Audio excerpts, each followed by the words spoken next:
3장. 그러나 친구 여러분, 나는 지금 여러분이 영에 속하지 않은 사람처럼 사람과 하나님께 행하는 것에 몹시 실망하고 있습니다. 여러분은 그리스도와 관련해서 젖먹는 것 외에는 아무것도 할 수 없는 어린아이처럼 굴고 있습니다. 여러분이 더 나은 것을 소화하지 못하는 것처럼 보이니 이제 나는 어린아이를 대하듯 여러분을 양육할 작정입니다.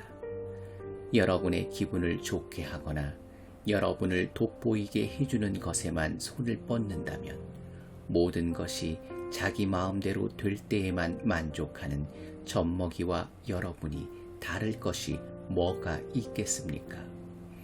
여러분 가운데 어떤 이는 나는 바울 편이다 말하고 또 어떤 사람은 나는 아볼로를 지지한다고 말한다니 여러분은 어린아이처럼 구는 것이 아닌가요? 여러분은 도대체 바울이 누구라고 생각합니까? 여러분은 아볼로가 누구라고 생각합니까? 우리 두 사람은 모두 종에 불과합니다. 여러분을 섬겨 우리 주인이신 하나님께 여러분의 삶을 맡기는 법을 배우게 한 종일 따름입니다. 우리 두 사람은 주님께서 맡겨주신 종의 임무를 수행했을 뿐입니다. 나는 씨를 심었고 아볼로는 물을 주었습니다. 그러나 하나님은 여러분을 자라게 하셨습니다. 이 과정에서 가장 중요한 이는 심는 자나 물을 주는 자가 아니라 자라게 하시는 하나님이십니다. 심는 일과 물을 주는 일은 종들이 약간의 급료를 받고 하는 허드렛 일에 불과합니다. 그 일을 가치 있게 해주시는 이는 우리가 섬기는 하나님이십니다. 여러분은 하나님의 밭이며 우리는 그 밭에서 일하는 일꾼입니다. 달리 말하면 여러분은 하나님의 집입니다. 나는 하나님께서 내게 주신 훌륭한 건축가의 재능을 사용해 설계도를 작성했고 아볼로는 벽을 쌓아 올리고 있습니다. 그러니 이를 맡은 목수가 그 기초 위에다 각자 신중하게 집을 짓게 하십시오. 기억하십시오. 이미 놓인 기초는 하나뿐입니다. 그 기초는 다름 아닌 예수 그리스도이십니다. 여러분은 각별히 신경 써서 건축 재료를 고르십시오. 그러다 보면 마침내 준공 검사를 받는 날이 올 것입니다. 여러분이 값싸거나 부실한 재료를 쓴다면 다 드러나고 말 것입니다. 준공 검사는 철저하고 엄격하게 이루어질 것입니다. 어느 것 하나 대충 넘어가는 일이 없을 것입니다. 여러분이 지은 것이 검사를 통과하면 잘된 일입니다. 그러나 검사에 통과하지 못하면 여러분이 지은 것을 뜯어내고 다시 시작해야 할 것입니다. 여러분은 뜯기지 않고 살아남겠지만 간신히 살아남을 것입니다. 여러분이 하나님의 성전이고 하나님께서 친히 여러분 안에 계신다는 것을 여러분은 알지 못합니까? 여러분도 알다시피 성전을 파괴한 사람은 누구도 검사를 통과할 수 없습니다.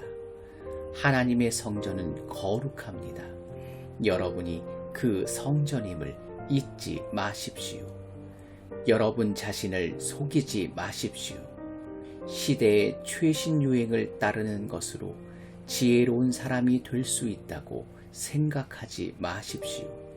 하나님의 바보가 되십시오. 그것만이 참된 지혜에 이르는 길입니다. 이 세상이 영리하다고 하는 것을 하나님은 어리석다고 하십니다. 성경에 이렇게 기록되었습니다. 그분은 똑똑한 자들의 얕은 꾀를 폭로하신다.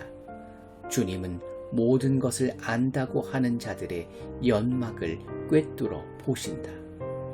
나는 여러분이 자기 자신을 자랑하거나 다른 누군가를 자랑하는 것을 조금도 듣고 싶지 않습니다. 이미 모든 것이 여러분에게 선물로 주어졌습니다. 바울, 아볼로, 베드로, 세상, 생명, 죽음, 현재, 미래, 이 모든 것이 여러분의 것입니다. 여러분은 하나님과 하나이신 그리스도와 하나가 되는 특권을 받았습니다.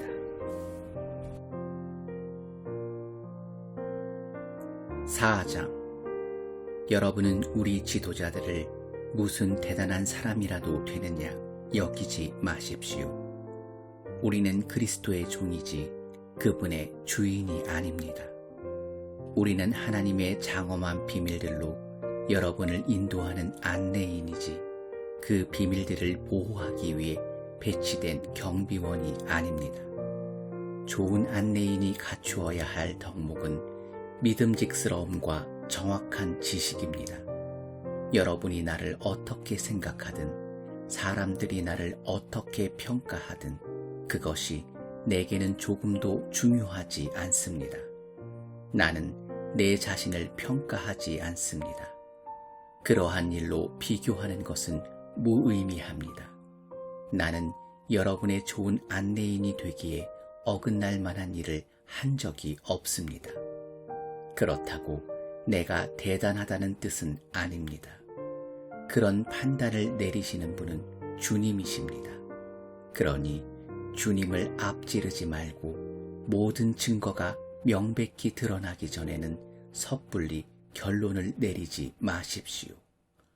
주님이 오시면 그분께서 우리가 생각지 못했던 모든 것, 우리 마음속의 동기와 의도, 그리고 기도를 환히 밝히시고 증거로 제시하실 것입니다. 그때에야 우리는 저마다 잘했다 말씀하시는 하나님의 칭찬을 듣게 될 것입니다. 친구 여러분, 내가 지금까지 이 모든 말씀을 아볼로와 나에게 적용해서 설명한 것은 여러분이 조심하는 법을 배워서 모든 사실을 알기도 전에 성급하게 판단하는 일이 없게 하려는 것입니다. 하나님의 관점으로 사태를 보는 것이 중요합니다.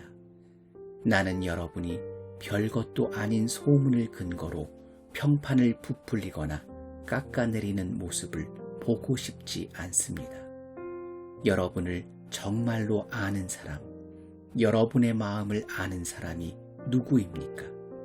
설령 그런 사람이 있다고 해도 그들이 여러분 안에서 발견해낸 것 가운데 여러분 자신의 공로로 삼을 만한 것이 무엇입니까? 여러분이 지니고 있는 것과 여러분의 현재 모습은 모두 하나님께로부터 온 순전한 선물이 아닙니까? 그러니 비교하고 경쟁하는 것이 무슨 소용이 있겠습니까? 여러분은 이미 필요한 모든 것을 가졌습니다. 여러분이 감당할 수 있는 것보다 더 많은 것을 하나님에게서 받고 있습니다. 여러분은 아볼로나 나를 제쳐둔 채 세상, 하나님이 지으신 세상 꼭대기에 앉아 있군요.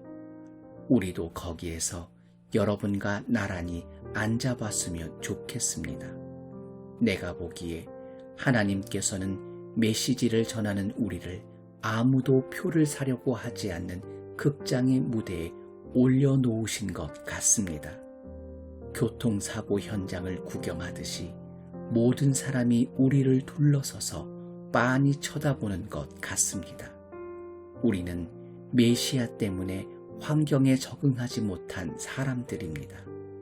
여러분은 자신이 있을지 모르나 우리는 약함과 불확실성 한가운데서 살아갑니다.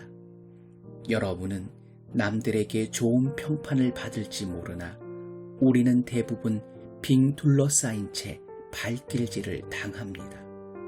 우리는 식사할 시간도 넉넉지 않고 누더기 옷을 입고 문전박대를 당하고 어디에서든 허드렛일 일을 얻어 근근히 생계를 꾸려갑니다. 남들이 우리를 욕해도 우리는 그들을 축복합니다. 남들이 우리를 두고 터무니없는 말을 해도 우리는 그들에 대해 좋게 말합니다. 우리는 부엌에 버려진 감자 껍질처럼 이 문화로부터 쓰레기 취급을 받습니다. 앞으로도 그보다 더 나은 대접을 받지 못할 것입니다. 나는 나무라듯 하는 이웃처럼 여러분의 기분을 상하게 하려고 이 모든 글을 쓰고 있는 것이 아닙니다. 나는 자녀인 여러분에게 아버지 자격으로 이 글을 쓰고 있습니다. 나는 여러분을 사랑하고 여러분이 버릇없이 자라지 않고 바르게 자라기를 바랍니다. 여러분 주위에는 여러분의 잘못을 서슴없이 말해주는 사람이 많을 것입니다. 그러나 시간과 수고를 아끼지 않고 여러분이 자라도록 돕는 아버지는 많지 않을 것입니다.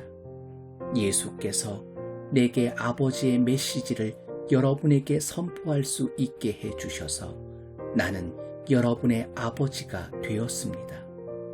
여러분도 알다시피 나는 내가 직접 행하지 않은 것을 여러분에게 하라고 하지 않습니다. 그런 이유로 나는 먼저 디모데를 여러분에게 보냈습니다. 그는 나의 사랑하는 아들이며 주님께 신실한 사람입니다. 내가 그리스도의 방식과 관련해서 모든 교회에 늘 제시하는 가르침을 그가 여러분에게 새로이 기억나게 해줄 것입니다. 여러분 가운데 자만해서 내 말은 물론이고 어느 누구의 말도 듣지 않는 사람이 더러 있다는 것을 압니다. 그들은 내가 직접 찾아가 얼굴을 마주할 것이라고 생각지 않는 모양입니다. 그러나 하나님께서 원하시면 나는 여러분이 생각하는 것보다 빨리 여러분을 찾아갈 것입니다. 그래서 우리는 그들이 허세가 가득하다는 것을 확인해 볼 것입니다.